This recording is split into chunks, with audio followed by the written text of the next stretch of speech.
there's an assault or a murder, bloodstains and patterns at the crime scene can sometimes provide vital evidence helping to solve the crime. But police need to know what clues to look for and what to ignore. In large metropolitan areas, forensic experts handle the process. But what about in smaller rural areas? Well, that's when a crash course in blood spatters is called for.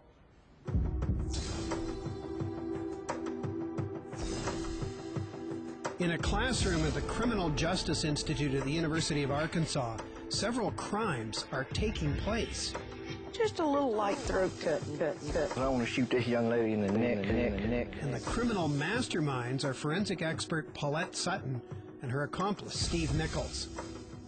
By most standards, erecting massive cardboard rooms and then defacing them with blood is unusual. Somebody has to do it. To create a mock scene, you probably had to have a very sick mind, a couple of sticks and knives, a bucket of blood, and just get in there and put them down. Sometimes we have a plan, sometimes it's a recreation of a scene that we've already worked. A lot of times it's simply a matter of how diabolical I feel today. Now we're going to have a little more beating down there. Although Paulette jokes about her day job, her reasons for recreating these bloody scenarios are no laughing matter. They'll actually be investigated by real police officers with varying degrees of experience. Even the experienced officers have not generally ever had someone sit down and show them why blood does what it does, how it's going to appear at a crime scene. That's why Paulette sprays, flicks, and even smears herself in animal blood to teach police officers the art of reading blood spatters. She herself has been investigating crime scenes for the last 20 years. It is something that tells them where the next piece of evidence probably is. Her students are mostly officers from small rural police forces that don't have a dedicated crime scene investigator on the team. The week-long course isn't long enough for them to become experts, but it is long enough to dispel a common misconception. They've heard more absolutes. They've heard the stuff on CSI where it's always this way or it's always that way. This world isn't made of always anything. All right, you send the blood, the maximum it gets 25 seconds? 25.1 feet per second is the fastest it can travel. To understand how blood behaves, officers start by making their own spatters with medicine droppers, dripping blood from different heights and at different speeds. You got some right here. Yeah, I'd be willing to call. And this one's also got the forward momentum. These large round stains are passive drops. They've simply fallen under the force of gravity. An impact spatter means that we have a source of blood, either a bloody person or a bloody pool on the floor, and a second impact occurs. That impact gives energy to the pool and breaks it up into smaller spatters. It's always going to shoot in the direction of travel. It's shooting in the direction of the force. That's a person's head. Right. And I hit it with a baseball bat. If I came in this way, it's going to go that way. What does it tell you when they're real long and spiny? There's more of an angle. It's more of an angle, or you can see now why that looks like somebody down in a pool of blood being stabbed.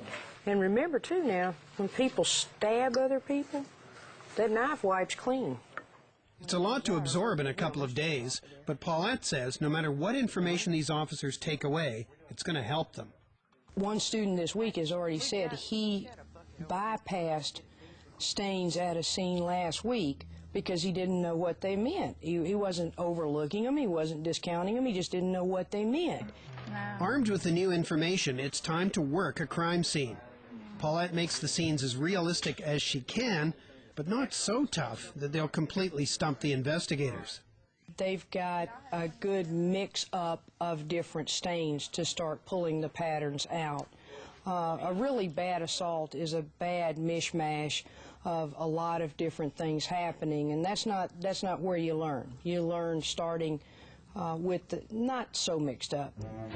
This is no CSI, as seen in the popular TV show. There's no fancy blue mood lighting, only harsh fluorescence. The coveralls hide whatever fashion statements these officers might be trying to make. And let's face it, they are investigating cardboard boxes. but they're taking it very seriously. So there's 3 different types of blood spatters that we have here. Coming to the scene a few days ago, they all look the same to me. Paulette cautions her students that blood spatters are not a smoking gun. There are always alternative explanations for things. You could shoot someone and not have any blood at all on you. You could beat someone and only have a limited amount.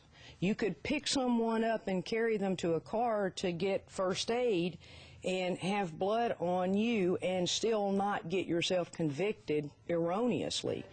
Having said that, these students have been paying attention. And then it's just getting wailed on as you get your spatter and you get the ups and downs. They've been able to work their way through most of the crime scenes with reasonable accuracy. Of course, there were a few stumbling blocks. We can't find anything that substantiates a throat laceration. But as Paulette points out, that's one of the realities of crime scene investigation. The other thing that we hopefully have been able to teach them is don't overreach. What you can't prove, you can't say. The directional change, the body could not have placed with active arterial gushing, could not have went from here to here and pumped back in this direction. It's not known how many times bloodstain analysis has been used to convict a person, but to Paulette, that's not what counts. We're not in it to convict, we're not in it to exonerate.